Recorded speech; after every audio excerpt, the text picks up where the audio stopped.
오늘은 본문 말씀으로 물이 포도주 되게 하시는 하나님이라는 제목으로 하나님 말씀 전하겠습니다. 지금은 잘 부르지 않지만 제가 어려서부터 교회 학교 다닐 때 많이 불렀던 찬양 중에 하나가 예수님이 말씀하시니라는 찬양이에요. 이 성경 사건을 그대로 옮긴 찬양이거든요. 참 좋은 찬양이라고 생각합니다. 1절 보니까 오늘 성경 말씀을 근거로 했죠. 예수님이 말씀하시니 물이 변하여 포도주 됐네. 2절 보니까 예수님이 말씀하시니 바디메오가 눈을 떴다네. 3절은 예수님이 말씀하시니 죽은 나사로가 살아났다네. 4절은 예수님이 말씀하시니 거친 파도가 잔잔해졌네. 그래서 후렴이 예수님 나에게도 말씀하셔서 새롭게 변화시켜 주소서. 이 성경 말씀 그대로 옮긴 찬양이거든요. 그래서 이 찬양의 핵심은 나에게도 말씀 주셔서 나를 새롭게 변화시켜 달라고, 내 인생도 눈을 뜨게 해달라고, 나도 걷게 해달라고, 내 인생의 파도도 잠잠케 해달라고, 내 인생도 새롭게 해달라고, 그 찬양입니다. 이것이 바로 복음입니다. 복음. 예수님 만나면 누구든지 변화될 수밖에 없는 것입니다. 혹자는 우리가 믿음이 없거나 꼬투리를 잡기 원하는 사람들은 이 말씀을 보면서 아니 예수님도 물로 포도주를 만들어서 다 취해서 또 갖다 줬는데 술 마셔도 되지 않냐, 이런 내용이 아닌 거죠. 이 내용을 그렇게 본다는 것은 지극히 인본주의적이고 말씀을 잘못 보는 것입니다. 이 말씀의 핵심은 물이 포도주로 술로 변해서 술을 대접했다는 내용이 아니라 물이 포도주로 변한 사건, 불가능한 사건이잖아요. 하나님은 불가능이 없으며 누구든지 진짜 예수님을 만나면 그 인생은 변화될 수밖에 없다는 사건에 대해서 정확하게 복음을 기록한 것입니다. 그래서 물이 변해서 포도주가 된 것, 이것은 물리적인 변화가 아니라 화학적인 변화라 그러잖아요. 물을 끓이면 수증기가 되죠. 물이 얼면 얼음이 됩니다. 그래서 화학기호가 같다 그러잖아요. 그냥 화학 시간에 배울 때 H2O라고 화학기호가 같습니다. 그런데 물과 포도주는 화학기호가 완전히 다른 성질의 물질이죠. 그렇기 때문에 물이 변화 포도주로 변했다는 것은 그냥 단순히 조금의 감동, 조금의 변화, 아니면 어떤 조금의 위로, 내가 좀 더 착해지고 도덕적이 되고 이런 변화가 아니라 완전히 새로운 변화, 그 인생의 축복으로 완전히 들어간 것, 그것을 말하는 것입니다. 지금도 마찬가지라는 거죠. 우리가 예수님을 진짜 믿게 되고 그 예수님이 우리 안에서 정말 역사하게 되면, 그래서 우리가 진짜 예수님을 만나게 되면 우리 인생은 완전히 달라지는 것입니다. 말씀드렸던 대로 내가 좀 더 착해지고 좀 더 위로받고 내 인생이 좀 더 잘 살아지고 이런 게 아니라는 것입니다. 이것은 세상에서 윤리 도덕이나 자기개발이나 노력으로도 얻을 수 있는 것입니다. 그러나 예수님을 믿고 예수님을 진짜 만나게 되면 우리는 완전 성질 자체가 변화가 되는 것이고 영이 구원받는 것이고 하나님의 자녀가 됨으로써 우리의 본성 자체가 달라지는 거예요. 그래서 예수님 믿은 사람은 진짜 믿으면 그 안에 주님을 향한 갈망이 생기면서 가치관이 다 바뀝니다. 가치관이 딱 바뀌어버리고 그 예수님 만나면 삶의 목적이 바뀝니다. 삶의 목적이 바뀌고 살아가는 삶의 방식이 바뀌어요. 예전에는 환경에 묶여 살고 내 형편에 묶여 살면서 살아갔다면 진짜 예수님을 만나게 되면 삶의 우선순위나 내가 살아가는 삶의 방식이 완전히 바뀌는 것입니다. 그래서 첫째는 과거의 삶이 보이게 돼요. 과거에 내가 열심히 살았고 또 내가 좀 죄를 지은 것도 같지만 그래도 열심히 살았고 바르게 살았다라고 생각했지만 예수님 딱 만나고 보면요, 야, 내가 진짜 죄에 사로잡힌 지옥 갈 수밖에 없는 그런 죄인이었구나라는 것을 딱 알게 됩니다. 깨닫게 돼요. 그래서 도저히 과거로 돌아가고 싶지가 않은 거예요. 과거로 돌아갈 기회가 생겨도 돌아갈 수도 없고 돌아가고 싶지도 않은 것입니다. 예수님 만나면 첫 번째 이걸 깨닫게 되고, 두 번째 예수님을 정말 만나고 부활하신 그 예수님이 내 속에 역사하면 과거에는 경험하지 못했던 참된 기쁨과 만족과 행복이 그 사람을 딱 사로잡습니다. 정말 주님의 은혜가 확 그 사람 사로잡는단 말이에요. 이게 육체로 임할 때가 있습니다. 진짜 이런 기쁨이 육체로 임하면 어깨에 수고하고 무거운 짐으로 눌렸던 것이 확 풀어지면서 어깨의 결림이 진짜 풀어지고 회복되고 정말 강건해지는 것을 느낄 수도 있어요. 그래서 진짜 예수님 만나면 수고하고 무거운 짐이 다 없어지면서 예수로 말미암아 기쁜 인생, 자유한 인생, 정말 행복한 인생, 만족이 있는 그런 인생을 살게 되는 것입니다. 물론 과정 가운데 다시 우리는 짐을 짊어질 수 있습니다. 과정 가운데 우리는 다시 인생의 무게를 견뎌야 될 때가 있습니다. 그러나 그때마다 진짜 예수님 만난 사람은 다시 예수님께 맡기고 다시 주님께 기도하면서 그 인생을 새롭게 만드는 거예요. 그래서 우리가 진짜 예수님 만났다면 예수님을 몰랐던 과거로 돌아갈 수도 없고 돌아가고 싶지도 않습니다. 그 삶을 바라보면, 내가 연약하지만 그 삶을 바라보면 정말 지옥의 삶이 보이는 거거든요. 그렇기 때문에 우리는 정말 예수님 믿으면 달라질 수밖에 없는 것이죠. 바울은 예수님 만나기 전에 사울이라는 이름으로 살았습니다. 사울은 당대 최고의 학문을 배웠습니다. 그리고 사울은 당대 사람들이 가장 갖고 싶어 했던 로마의 시민권을 가진 자였어요. 그리고 바울은 이런 이스라엘에서 최고 지도자 계층인 바리새인 중에 바리새인이었습니다.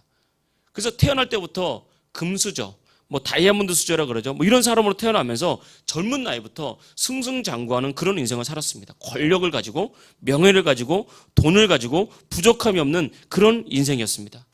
그런 사울이 다메섹으로 가서 예수님 믿는 사람을 체포하러 가다가 부활하신 예수님을 만났습니다.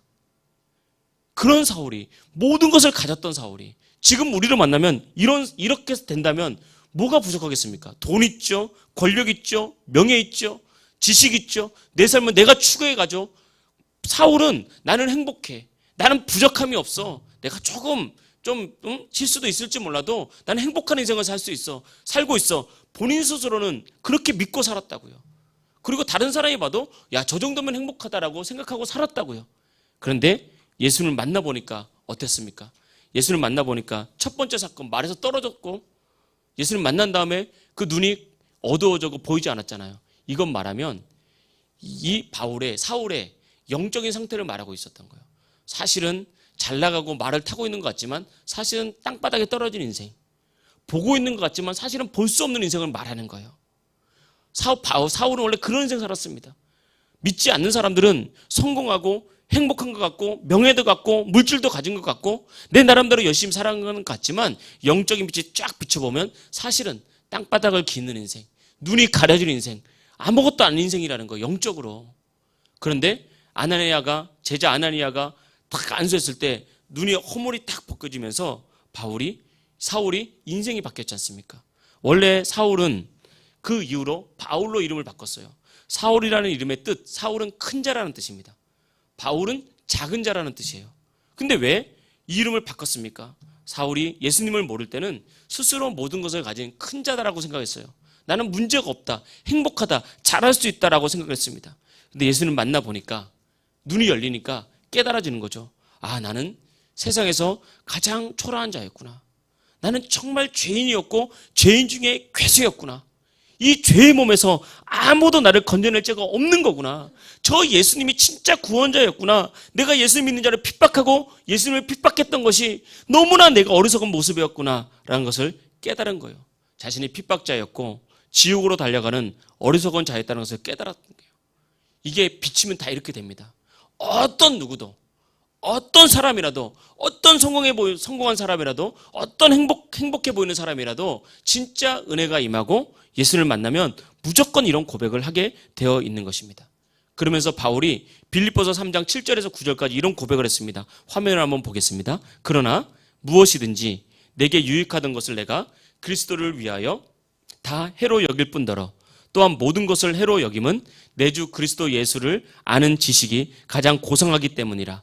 내가 그를 위하여 모든 것을 잃어버리고 배설물로 여김은 그리스도를 얻고 그 안에서 발견되려 함이니. 이 바울의 고백이에요. 그리스도를 위하여 지금까지 얻은 모든 것을 해로 여긴다는 거예요. 예수님 몰랐을 때 내가 얻은 모든 것, 그것은 나에게 유익이 아니었다는 것을 깨달은 거예요. 오히려 내가 많은 것을 얻었기 때문에 주님을 믿지 않았고, 내가 오히려 많은 것을 가졌기 때문에 주님을 필요 없다고 생각했던 것, 그러면서 모든 것을 해로 여기면서 바울은 고백했죠.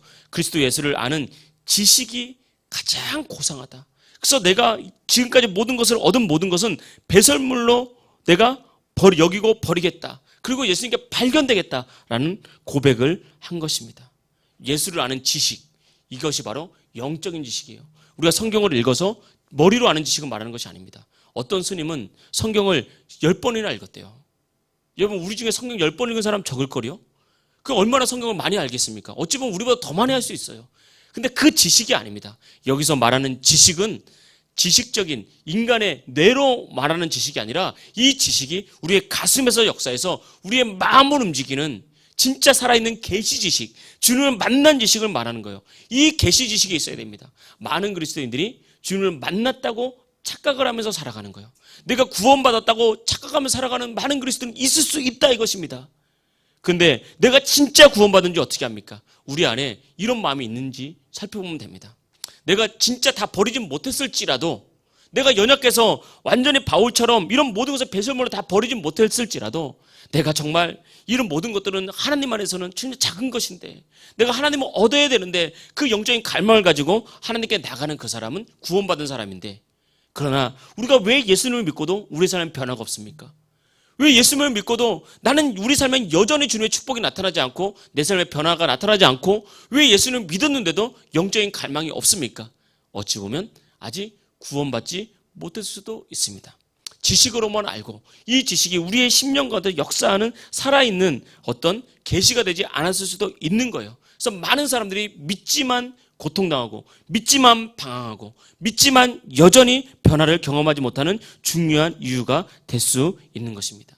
그런데 우리가 말씀을 통해서 보면 바울이라는 사람도 변했는데, 그렇게 세상으로 똘똘 뭉치고 정말 바늘로 찔러도 피 한 방 나지 않을 것 같은, 예수 믿는 사람을 잡아서 핍박하면서 세상의 성공을 다 거머쥔 이 바울도 변했는데, 예수님 만나면 변하지 않을 사람 아무도 없습니다.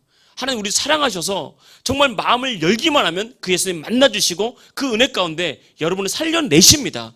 이것이 우리를 향한 하나님의 뜻이라는 것입니다. 그래서 오늘 본문 말씀으로 첫 번째 전할 메시지는 이렇게, 하나님은 불가능이 없다는 것입니다. 하나님은 우리를 사랑하셔서 그 하나님이 육체를 입고 이 땅에 오신 분, 그분이 바로 예수님입니다. 그래서 하나님이 곧 예수님이고 예수님이 곧 하나님인 거죠. 그래서 유대의 전통으로는 아들 그러면 아버지와 동일시하는 거예요. 하나님의 아들 그러면 단지 성자 예수님만 말하는 것이 아니라 아버지와 동일시하면서 성부 하나님과 동일시하는 거예요. 그래서 내가 하나님의 아들이라 그러니까 이스라엘 사람들이, 유대인들이 예수님을 향해서 하나님을 모독하는 신성 모독죄로 처형해 버렸지 않습니까? 왜냐하면 네가 하나님이냐라고 묻는 거예요. 유대인의 전통이에요. 아들과 아버지를 동일시하는 거죠. 그래서 하나님은 곧 예수님이고 예수님은 곧 하나님입니다. 오늘 말씀해 보니까 혼인잔치에서 없어서는 안 될 포도주가 떨어졌습니다. 그때 그 자리에 뭐가 있었냐면, 유대인의 정결 예식에 따라서 큰 돌 항아리가 6개가 있었어요. 유대인의 정결 예식은 뭐냐면, 더러운 손으로 음식을 만지거나 먹으면 죄를 짓는다는 율법을 어기게 되는 거니까 항상 그런 곳에 가서는 손을 씻는 정결 예식이 있었습니다. 이게 율법 중에 하나예요. 그래서 잔치자리에 들어갈 때 많은 큰 돌 항아리에 이제 손을 씻는 거죠. 그러니까 그 돌 항아리에 사실 그 물은 처음엔 깨끗하겠지만 나중에는 깨끗하지가 않죠. 더럽죠. 근데 그 돌 항아리에 예수님께서 물을 가득 채우라고 말씀했습니다. 더러운 항아리에 더러운 물이 된 거죠. 그리고 예수님 말씀하셨습니다. 그 물을 가져다가 연회장에게, 잔치자리에 온 사람들에게 갖다 주라라고 말했죠. 우리가 아는 것처럼 말씀대로 그 물을 갖다 주었더니 물이 좋은 포도주로 변한 것입니다. 이 사건을 가지고 예수님 뭐라고 그랬냐면, 첫 번째 집중해야 될 것은 이 변한 사건보다 더 집중해야 될 것은, 이것은 표적이라고 그랬습니다. 2장 11절 말씀 보겠습니다. 예수께서 이 첫 표적을 갈릴리 가나에서 행하여 그 영광을 나타내심에 제자들이 그를 믿으니라. 여기서 말하는 표적이 헬라어로 말하면 세메이온, 영어로 사인이에요. 사인. 그러니까 이것은 내가 바로 하나님이라는 사인이에요. 사람들로 하여금 단지 물이 포도주로 바뀌고 너의 삶이 저주에서 축복으로 바뀌고, 이것도 중요한 거지만 그것보다 먼저는 내가 곧 너희를 구원할 하나님이야 라고 손가락질 딱 하는 거예요. 사인을 딱 주는 거예요. 오른쪽으로 사인하듯이 이것은 갈릴리 가나의 이 기적의 사건은 예수님이 곧 하나님이라는 표적, 또 다시 말하면 하나님이 불가능한 것이 없듯이 나도 불가능한 것이 없어. 너희들을 능히 구원하고 너희들을 능히 변화시킬 능력이 나에게 있다. 그러니까 수고하고 무거운 짐진 너희들, 죄에 눌린 너희들, 나에게로 와서 구원을 얻어라 라고 하는 표적과 사인이라고 주님이 말하고 있습니다. 그래서 우리가 첫 번째는 하나님은 불가능이 없다는 거죠. 성경에는 이 증거를 우리에게 많이 보여주고 있습니다. 애굽에서 나온 이스라엘 백성들이 홍해 앞에 도착했잖아요. 뒤에는 애굽 군사, 앞에는 넘실대는 바다, 죽을 수밖에 없는 위기를 만났을 때 어떻게 했습니까? 하나님께서 홍해를 갈라지게 하셨습니다. 이 사건은 뭐죠? 하나님 불가능이 없다는 거예요. 앞에는 홍해 바다가 있고 뒤에는 우리를 죽이려고 하는 적군이 있어서 사방으로 우겨쌈을 당하여도 너희들 하나님 바라보면 하나님 길을 여신다. 하나님 불가능이 없다라고 말하는 것입니다. 신약 성경에 보면 나사로가 죽은 사건이 나옵니다. 이 나사로의 여동생이 2명 있었잖아요. 마리아와 마르다. 오빠의 죽음을 보고 이 2명의 여동생이 너무너무 슬퍼했어요. 얼마나 슬펐겠습니까? 근데 예수님도 성경에 보면 나사로를 예수님이 사랑하는 제자라고 표현했어요. 그러니까 예수님도 나사로의 죽음을 보고 아파했는데 가보니까 이 마리아와 마르다가 너무너무 슬퍼하는 걸 본 거예요. 그래서 예수님 같이 슬퍼하면서 예수님께서 그 나사로의 무덤에 가서 나사로야 나오라 라고 명령을 했다고요. 그때 죽은 나사로가 배로 동인 채 걸어 나왔습니다.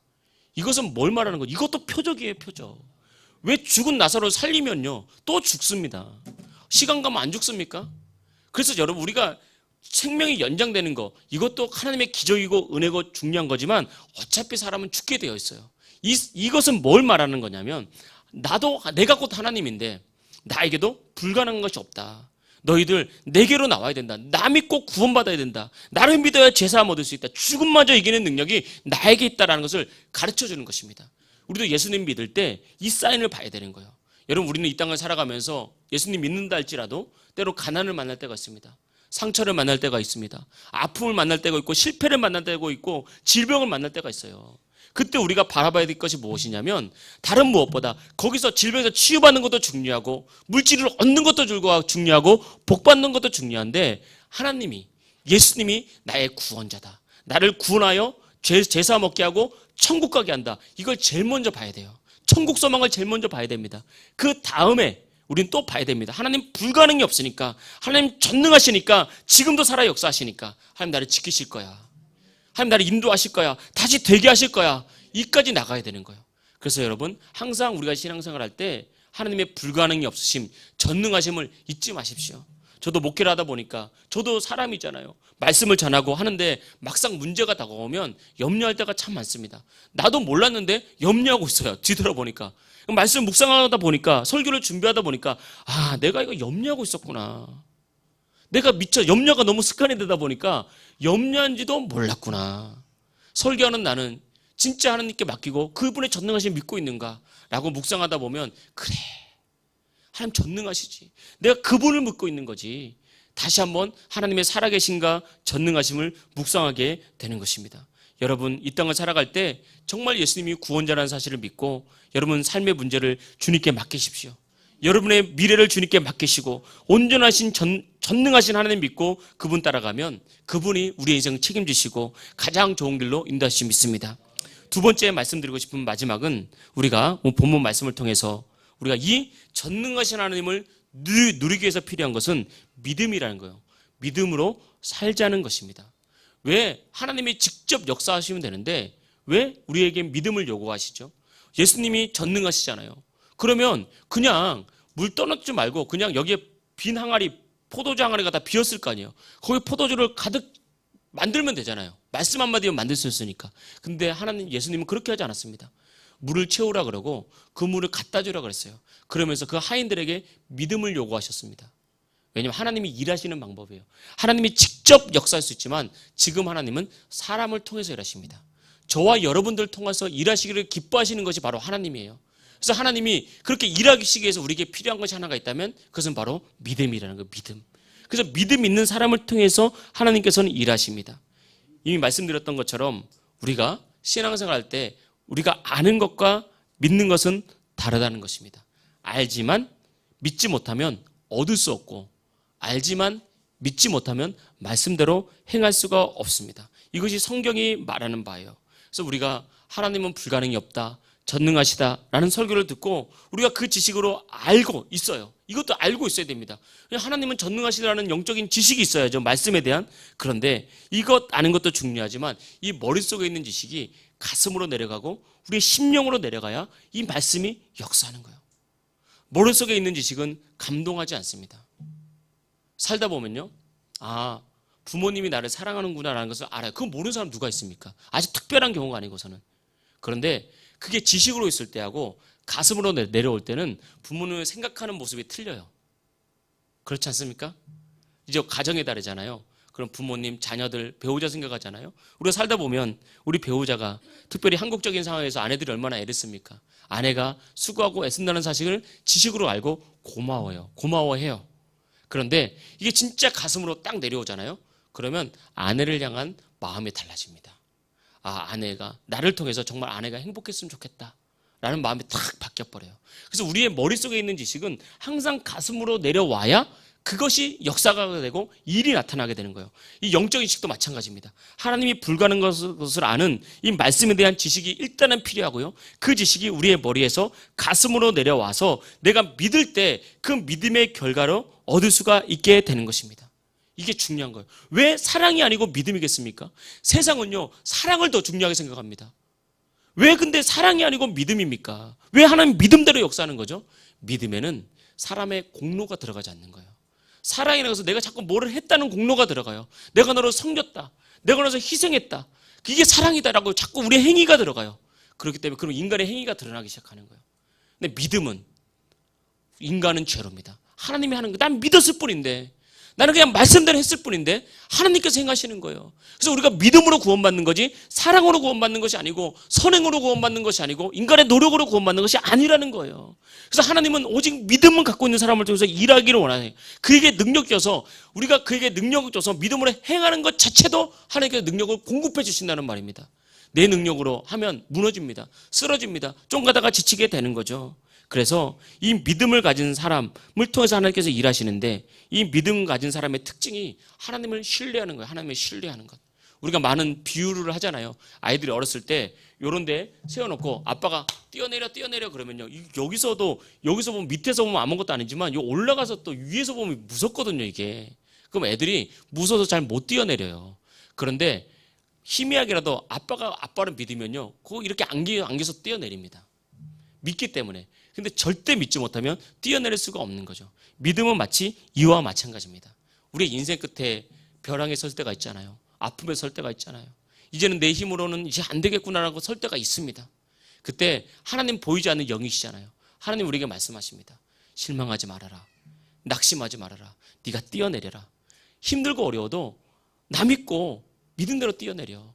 그냥 힘들고 어렵다고 네가 생각하면서 너의 길, 사람의 길 찾아가지 말고 세상의 길 찾아가지 말고 인간적인 수 쓰지 말고 그냥 끝까지 믿음으로 살아봐. 미련하다시피 순결하게 그냥 믿음대로 살아봐. 이게 뛰어내리는 거거든요. 그러면 내 눈앞에서는 당장이 무너질 것 같아요. 내 눈앞에서는 당장이 실패할 것 같고 물질이 무너지고 건강이 무너지고 삶이 무너지고 행복이 뺏길 것 같아요. 그런데 미련하게 예수님 믿는 사람이 결국은 다 얻게 됩니다. 딱 뛰어내리면 전능하신 하나님께서 모든 것을 가지고 우리를 딱 품어주시는 것. 이것이 믿음이에요. 그래서 믿음은 믿는 사람의 특징은 하나님을 신뢰한 거. 하나님을 신뢰하기 때문에 그분의 말씀을 따라가는 거죠. 우리가 주목해 봐야 될 시점은 이 물이 포도주로 변한 시점이에요. 예수님께서 물을 떠와라, 채워라고 했을 때 물이 포도주로 안 바뀌었습니다. 물을 바가지에 뜰 때 포도주로 안 바뀌었습니다. 근데 아이들이 물을 떠서 연회장에 갖다 줘서 그 사람이 마실 때 어떻게 했습니까? 물이 좋은 포도주로 변한 것입니다. 말씀대로 행할 때 하나님을 믿고 그분의 말씀을 신뢰해서 말씀대로 행할 때 기적이 나타나고 하나님의 전능하심이 나타나게 되는 거예요. 근데 우리는 연약하기 때문에 이거 훈련을 자꾸 해야 됩니다. 우리 이거 훈련했다가도 과거로 다시 돌아가거든요. 그래서 우리는 계속해서 말씀을 묵상하고 하나님께 은혜를 구하고 주님께 믿음 더 달라고 기도하고 말씀을 계속해서 공급받음으로 우리가 우리의 믿음을 계속해서 세워야 됩니다. 그래서 마지막 그 순간 하나님께 역사하는 그 순간 말씀의 포인트를 딱 찍는 거예요. 마음만 갖는 것은 누구나 다 할 수 있습니다. 마음으로 품는 것은 다 할 수가 있어요. 그런데 마지막에 용기를 가지고 이 믿음으로 행하는 것은 아무나 할 수 없는 겁니다. 그래서 기적이 그렇게 잘 안 일어나는 거예요. 하나님의 능력이 잘 안 일어나는 거예요. 하나님은 공평하신 분이거든요. 누구나 사랑하시거든요. 여러분 믿음대로 행하게 되면 누구에게나 기적은 일어납니다. 누구에게나 축복이 일어납니다. 여러분은 진짜 간증이 됩니다. 그 기독교 방송에 보면 얼마나 많은 사람들이 막 간증합니까? 그들의 간증을 들어보면 정말 예수님이 물 위로 걷는 것처럼 야 저런 일이 벌어지는구나 하지만 여러분 말씀은 똑같은 원리로 역사합니다. 여러분에게도 이런 역사가 나타납니다. 암도 치료되고요. 여러분 물질의 문제도 열리고 여러분 미래에도 다 열리게 되어 있습니다. 근데 그거보다 더 중요한 것은 표적, 세메이온, 예수님이 구원자라는 사실을 꼭 믿으십시오. 그리고 말씀대로 행하십시오. 여기서 우리는 중요한 진리를 배울 수 있는 거죠. 많은 사람들이 예수님 믿고 교회에 다니지만 여전히 많은 문제와 아픔에서 해결받지 못한 채 방황하고 아파하면서 왜 하나님은 내 문제를 해결해 주지 않냐라고 말하는 경우가 많습니다. 물질로 큰 어려움을 당하던 분이 저에게 말했습니다. 목사님, 진짜 내 믿음이 부족한 줄 알고 기도 많이 했습니다. 기도원 가서 금식도 했습니다. 정말 기도원 가서 펑펑 하나님 찾다가 울었습니다. 그리고 열심히 예배도 드려봤습니다. 말씀도 열심히 읽었습니다. 그런데 하나님은 왜 제 기도에 응답해 주지 않습니까? 하나님은 내가 물질의 복을 받는 것을 원하지 않는 건 아닙니까? 라고 얘기를 하더라고요. 얼마나 힘들면 목회자한테 그런 얘기 하겠습니까? 힘드니까, 진짜 힘드니까, 어디 말할 데가 없으니까 목회자에게 말하지 않았겠습니까? 그리고 난 뒤에 그분들을 위해서 기도하고 가만히 살펴보니까 말씀은 아는데 상황이 정말 어려운 거예요, 진짜. 그런데 상황이 어려워서 말씀에 순종하지를 못하더라고요. 상황이 어렵다고. 순종의 포인트가 있다고. 믿음을 갖는 거 중요하거든요. 그런데 하나님께서 역사하는 그 순간이 있다고요. 물을 포도주로 갖다 놓으라 그럴 때 안 변합니다. 그거 떠다가 연예인이 갖다 줘. 하인이잖아요. 과거에 2000년 전의 하인은 주인이 죽여도 할 말이 없는 주인의 소유고 그냥 물건 같은 존재예요. 근데 하인들이 이 예수님의 말을 따른다는 것은 대단한 용기가 필요하잖아요. 마치 벼랑 끝에서 뛰어내리는 용기가 필요한 겁니다. 이 하인들은 엄청난 믿음을 가지고 있었던 거예요. 그런데 이게 엄청난 믿음 같지만 하나님을 진짜 믿으면 또 이것처럼 쉬운 게 없어요. 여러분, 배고프면 어디 갑니까? 배고프면 식당 가죠. 아니, 배고프면 집에서 책상 서랍을 엽니까? 냉장고를 엽니까? 냉장고 열잖아요. 냉장고 열기가 어렵습니까? 그것처럼 쉬운 게 어디 있어요? 배고픈 사람이 냉장고 문을 여는 것처럼 쉬운 게 어디 있어요? 진짜 믿으면 이게 어려운 것 같지만 또 신기한 게 이것처럼 더 쉬운 게 없어요. 하나님께서 계속 공급해 준다 이 말입니다. 근데 끝까지 상황이 어렵다고 순종하지 않으니까 끝까지 문제가 해결이 안 되면서 계속해서 더 어려워지더라고요. 제가 그걸 보면서 느꼈습니다. 하나님 사랑하시는데 그 기적의 포인트, 축복의 포인트를 놓치고 지금 잘못된 방향으로 가고 있구나. 예배는 했다는 거예요. 기도는 했다는 거예요. 제가 말씀드렸죠. 하나님 우리의 행위에 반응하시는 분이 아닙니다. 믿음에 반응하시는 것입니다. 여러분, 어떤 일이 벌어지든지 어떤 상황이 일어나든지 여러분 철저히 하나님 신뢰하십시오. 우리는 내일을 모르는 존재입니다. 지금까지는 막 승승장구해왔다가도 당장 내일 아니면 1년 뒤에 어떤 일이 일어날지 모르는 거예요. 저는 요즘에 TV 보면서 그런 거 많아요. 요즘에 급발진 사고가 너무너무 많더라고요. 운전 경력 20년, 30년 된 사람들이 뭐 특이한 케이스지만 그렇게 그런 걸 보면서 사람의 미래는 진짜 아무도 알 수 없구나. 사람의 미래를 아는 사람은 아무도 없구나. 그 급발진 사고 때문에 갓 태어난 얼마 안 된 1, 2년밖에 안 된 아이가 정말 생명을 달리하기도 하고, 사랑하는 부모님이 생명을 달리게 하기도 하고, 사랑하는 남편이 뭐 꼭 그런 거 아니더라도 어떻게 될지는 아무도 모르지 않습니까? 그런데 우리가 한 가지 기억할 것은 어떤 일이 벌어지든지, 그것이 진짜 슬픈 일이든 힘든 일이든 기쁜 일이든 어떤 상황이 일어나든지 여러분 하나님 신뢰하십시오. 하나님 신뢰하고 그냥 묵묵하게 그냥 미련하다 싶을 정도로 그분만 계속 따라가십시오. 때가 되면 반드시 물이 포도주로 바뀝니다. 그때는 우리의 믿음에 달려있어요. 뭐 10년, 20년이 아니라 내가 말씀으로 순종하고 말씀으로 내가 신뢰하면서 그 말씀 따라가는 그 포인트, 그 자리가 하나님의 때고 그 자리가 기적의 때예요. 그렇기 때문에 천국의 열쇠를 누구에게 줬다고요? 베드로에게. 천국의 열쇠를 이제 예수님이 가지고 있는 게 아닙니다. 축복의 열쇠를 예수님이 가지고 있는 게 아니에요. 우리에게 줬다고요. 우리가 믿음 가지고 믿음으로 순종하면서 그 순종의 포인트를 찍을 때 천국의 열쇠가 작동해서 열리게 되는 것입니다. 이런 은혜가 정말 저와 여러분에게 함께 있어서 정말 여러분 삶이 물이 포도주로 변하듯이 하나님의 복된 인생으로, 행복하고 즐거운 인생으로, 오직 하나님만 의지하는 인생으로 변화될 수 있기를 주의 이름으로 축복합니다. 할렐루야.